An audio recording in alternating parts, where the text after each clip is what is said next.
guys, good morning. I'm back. I have a new tips how to clean your thermos or your pot. Guys, I'm gonna show you another linisin ang inyong electric thermos or kahit hindi po siya yung electric thermos. Ayan. If nakikita nyo guys, meron siyang mga puti-puti or yung dumi ng water. Even meron siyang filter pero hindi pa rin siya ganun ka-clean. Ayan. So, ayan siya guys, di ba? Namumuti siya, madumi. Before ito, yan, like this, ma-brown siya talaga. So, itong app hindi kasi abot ng tubig kasi meron siyang water level. So, hindi natin to malilinis, no? Hindi abot ng ating cleaner. So, ayan. How to remove this one? Napakasimpleng tips lang guys. Simple tips I gonna teach you and gonna show you. As you can see guys, I have a one lemon here. I have a one lemon. This one, ito yung gagamitin ko. Slice natin siya. How many pieces?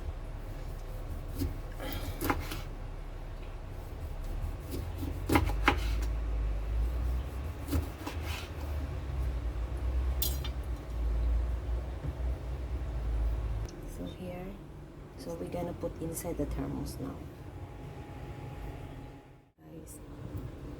Here is it. We're gonna boil for 4 hours.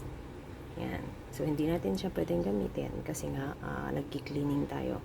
So, we're gonna boil it for 4 hours and then we see the result later. So, ayan. Boiling na siya. 4 hours natin siyang ibubog. Ayun siya. You see? Malinis na siya.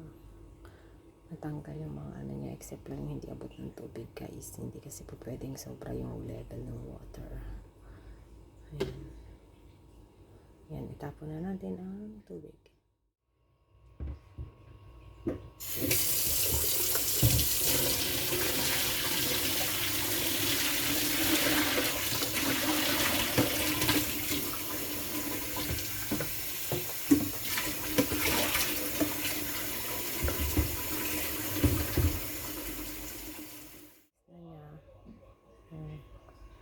Clean except yung dito kasi hindi siya abot ng water, hindi siya abot ng water. And then i-boil natin ulit siya ng one time para matanggal yung mga puti-puti na nasa kasiksik. So ayan, that's the secret. Only 1 lemon and boil it in 4 hours. Ayan guys, I hope you learn some tips for me. And then if you are new from my channel, can you please subscribe guys and press the button below to notify you every video that I have to upload it. Thank you guys for watching. Enjoy and have a nice day. Linis na niya. Super clean. Ayan, yung mga lemon, no? Nandun kasi siya sa filter. So, binoil ko yung water. Yan. And guys, last na siya. So, ang linis na. Very clean yung loob niya. Diba? Nag-back to normal yung kulay. Parang ano lang, brand new. Ayan siya. Yun nasa gilid, hindi na talaga yan. Hindi abot ng water.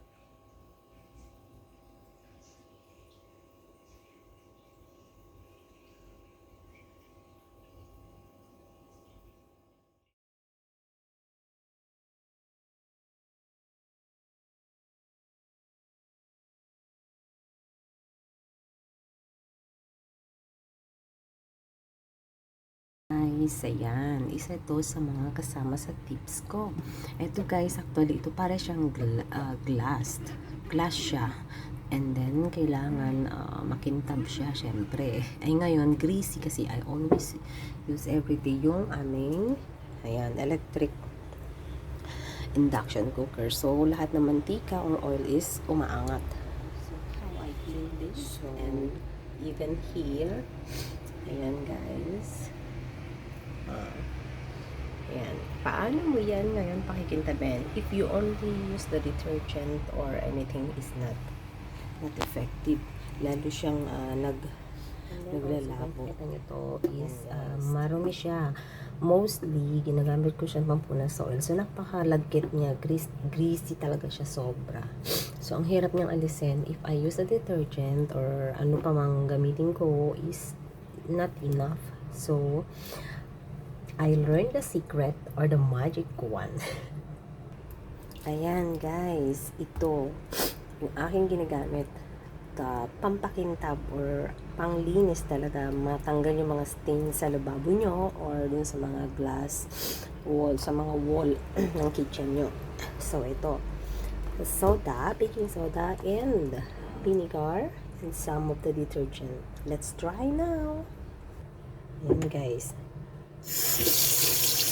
I'm gonna put some soda or kuha kayo ng palanggana. So, I use here dahil ito, of course, this one I can also clean. Ayan guys, kung gusto nyong malinis yung mga cloth or towel, matanggal yung mga oily, ayan. Because this is almost a year I used this secret. So, only vinegar, mix it together in water, and detergent, and the soda. And yung cloth nyo is just soak in 10 minutes. So, makikita nyo. Clean.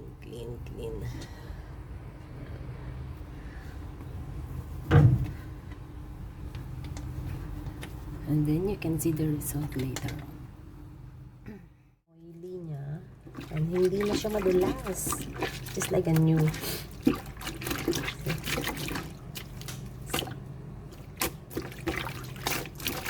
And yung water, nag-iba, diba? Lumalabas talaga yung dumi na tinatanggal po niya. Ayan. Ayan. Sana may natutunan kayo, guys. So, I gonna soak also dun sa soda and vinegar. Ayan.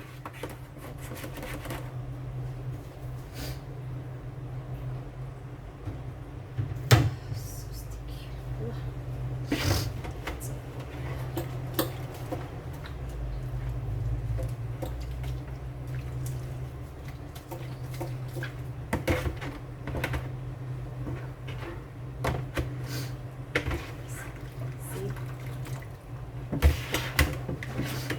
Effective guys, napaka-effective po niya, napaka-simple lang.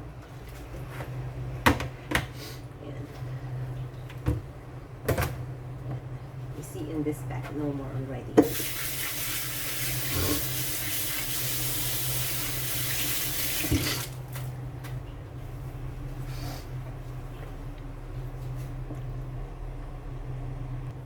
So, ito siya guys.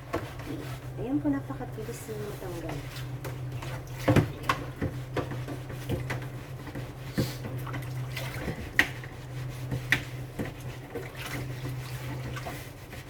Ang bilis po yung guys. Easy to remove.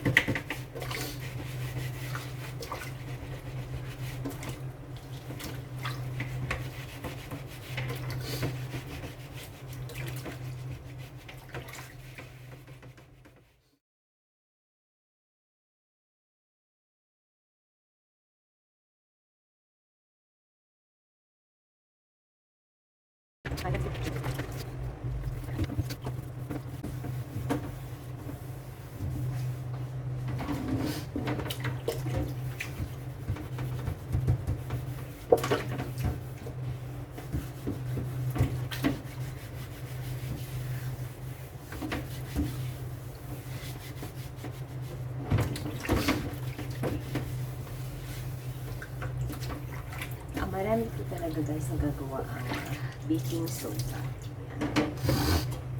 Turn. Liit lang po kasi ng aking kitchen.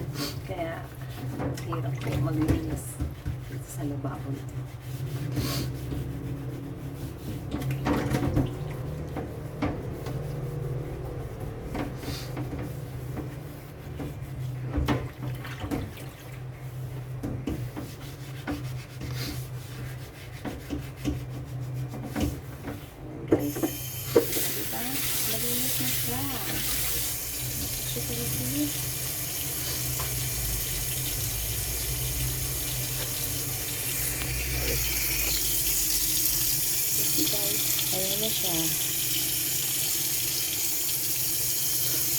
Ayan, yung part dito, actually yung taas dito ang tapos. So, if you can see this part, wala na yung oil niya na nagyan. Kanina ang dami. So, this is it, guys. Ayan, napakalinis na niya. Ayan. Actually, this stain, I used before the Mr. Muscles, but it's not good. See, have some stain.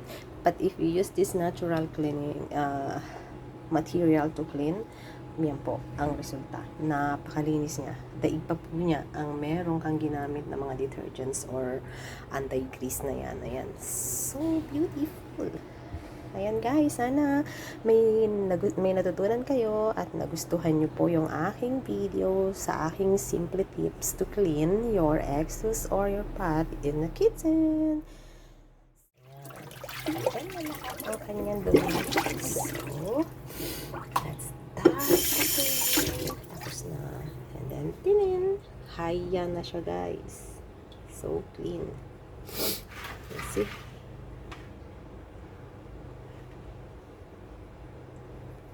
Ayan na po siya. Ayan. Wala na yung kanyang mga dumi-dumi kanina. Okay na siya. Ayan. Diba? Ayan. I-try ninyo na guys. May ano po siya. Soda. Ayan. The same way yung aking ginamit and the same ingredients. It's the same material. Ayan. Soda and vinegar and detergent po. Ayan po. Sana po nakatulong. See? Tatak soda. Ayan. How clean is it? Ayan po.